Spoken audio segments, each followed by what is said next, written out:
Ikaze ku nkuru zacu ndabasuhuje ndabaramukije mbifurije kugubwa neza ni muze twongere tubane mu nkuru zitandukanye ibiganiro binyura kuri YouTube channel yacu ari nayo yanyu.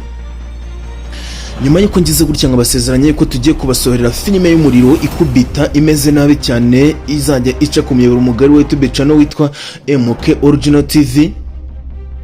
Nkabibasezeranye rwose nkababwira ati byanga bikunda ku munsi w'ejo washije igomba kunyuraho saa 8 n'igice zuzuye. Byanga bikunda tugomba gukora ko dushoboye iyo filime igacaho kandi ikaza iteye ubwoba ari filime nziza y'umuriro. Ubwo rero nyuma y'ibyumweru byose byari bishije mudakurikirana izo filime murabizi neza yuko nababwije ukuri nawe nimba ejo warabonye ikiganiro kandi ukaba wabonye filime twabagejejeho ibuka gukanda subscribe kuri no channel ufungura inzogera kugira ngo tuzajye tubasha kubana. Ikaze rero kugira ngo muze twongere twihuriza hamwe maze dusesengure ino filime turebe ibyayivugiwemo ibyayikorewemo ubugome n'ubugambanyi burimo filime episode ya mbere hatangiye kugaragaramo igisasu. Ese uri kwibaza ubundi ino filime izaba imeze ite, ino filime izaba iteye ite, ino filime iherezo ryayo ni irihe ko nabonye ari filime nziza cyane. Nawe nimba ino filime wayikunze ibuka gukanda subscribe kuri ino channel ubundi ufungura inzogera kugira ngo tubashe kubana mu nkuru n'ibiganiro bitandukanye binyura kuri no muyoboro mugari wa YouTube channel.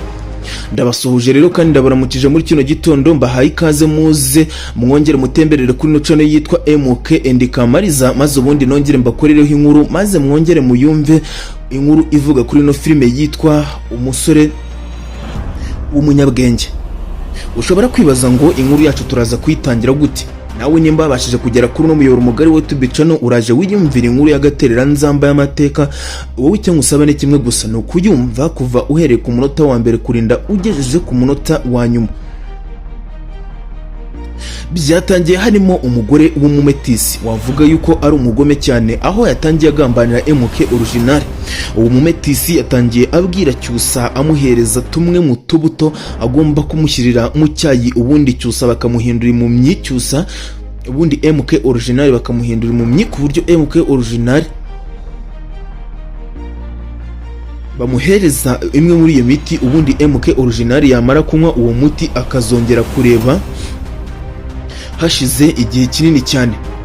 Aho uwo mumetisi w'umugore watangiye agira gutya ubundi agakora mu mufuka agahereza MK Original imiti akayihereza Cyusa akamubwira ati nyumva neza mwana wanjye ugiye kugenda uradushyira mu cyayi ari bumwe numara kubimuhereza MK Original agahinda karamwica arahera aho ngaho ahite ahuma ubundi twibonere imitungo. Ese ubundi imitungo ni iki ko bakomeje kuyirwanira?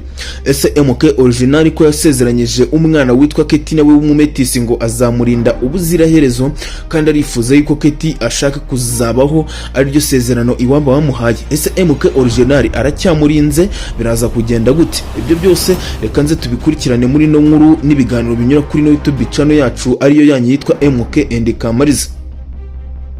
Ubwo umuvandimwe yahise agira gutya ahereza inzaratsi umuvandimwe witwa Cyusa. Cyusa nibwo yaje kwibaza ati ubundi wareka tukamunangurira rimwe tukamwicira rimwe. Umumetisi yamubwiye ati baburetse rwose kumwica ahubwo genda wowe umuhereze ino miti igomba kumuhindura ikigoryi azakanguka yarabaye zezenge.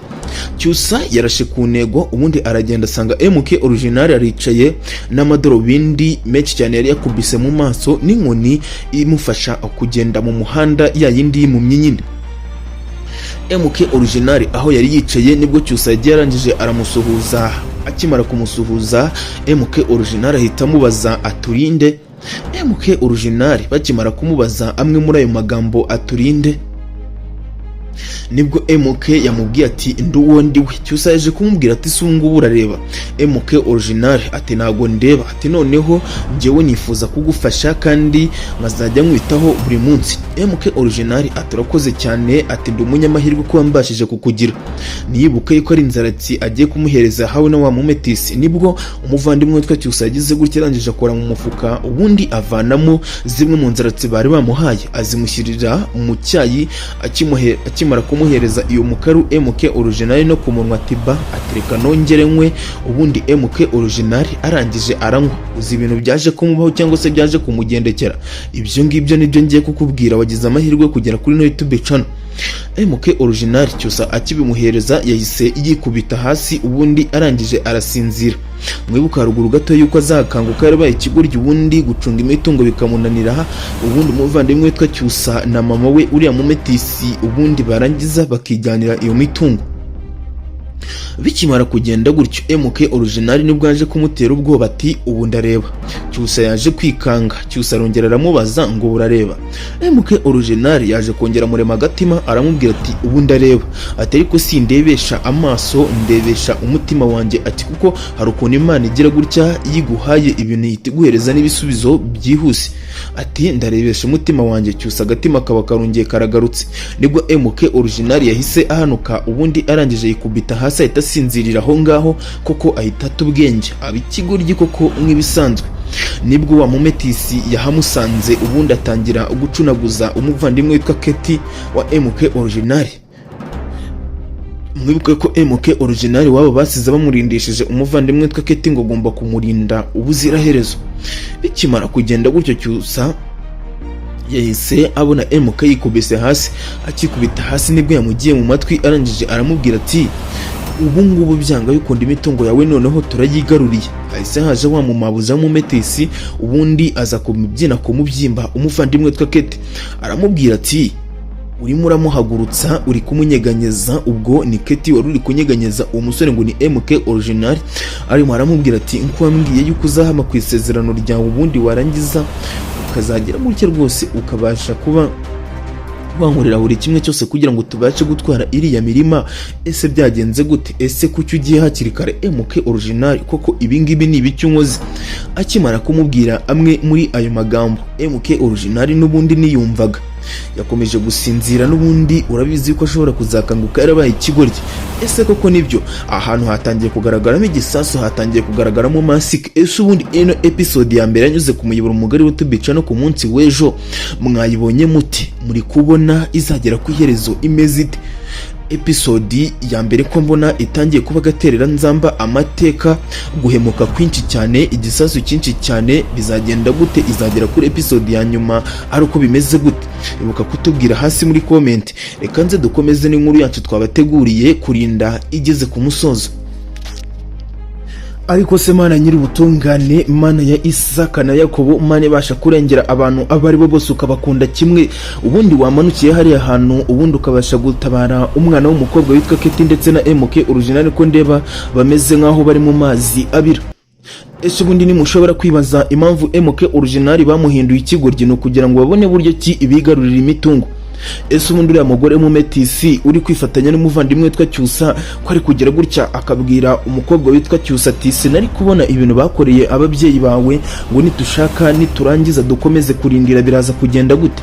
Ese uriya mumetisi ko amereye nabi umwana w'umukobwa witwa Keti ko atangiye kumuniga, ko atangiye kumukubita no kumucunaguza biraza kumugendekera gute?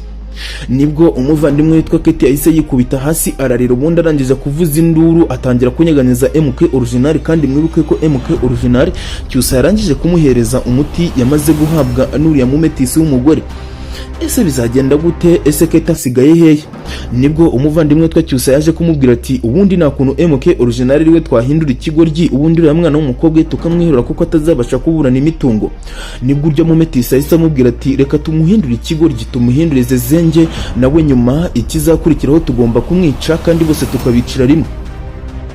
Ati kuko ndi gukeka yuko umunsi tuzaba twageze gutya MK Original twamuhwanyije na Keti kuzamwica n'ibizatunanira. Ati kuko Keti ni umwana. Ati wowe wagira ngo imikino urimo rwose ntago yizi. Amakuru yawe ubundi ameze ateye nibyo tugiye kurebera muri kino kiganiro kwenda kigeze ku musozo. Induru ziravuze, intambara zibaye intambara.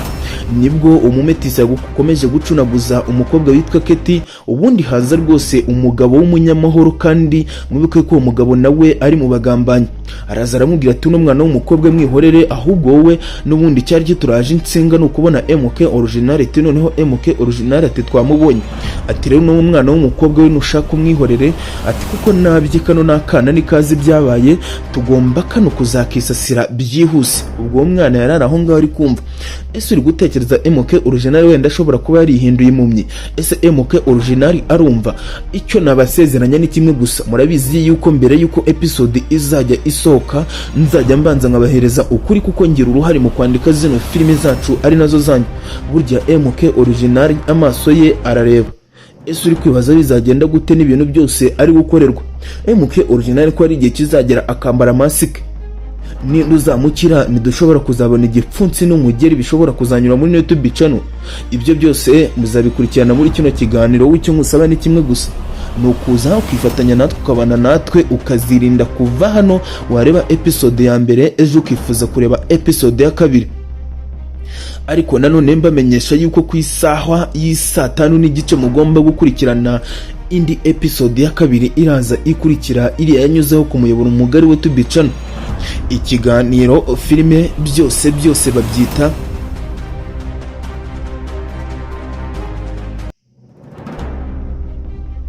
umusore w'umunyabwenge. wowe icyo nkusaba ni kimwe gusa, komeza kubana natwe kandi ukomeze gukunda ibiganiro byacu binyura kuri YouTube channel kugira ngo nawe uzabashe gusobanukirwa.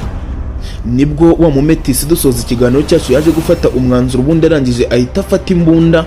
nyuma yo gufata imbunda ahita afata umwanzuro wo kubasiga aho ngaho, ubundi ajya kurasa MK Original. mwibuke yuko inyuma ye haba hari bonso ryitwa Demon. nibwo yagiye arangije arayakokinga, akijya kumunyuzamo isasu rya mbere. filime tuba turayirangije. nimba ushaka gushira amatsiko uze gukurikirana indi filime iza kunyura ku muyoboro mugari wa YouTube channel yacu ari nayo yanyu, iraza kunyuraho n'ubundi ya masaha nababwiye haruguru. byanga bikunda twaje tuje kandi twabazaniye filime z'amateka z'agaterera nzamba zirenze izo mwabonye izo arizo zose. ino filime yo irakubiye kandi ni nziza cyane. nawe nimba warabashije kubona episode ya mbere ibuka gukanda subscribe.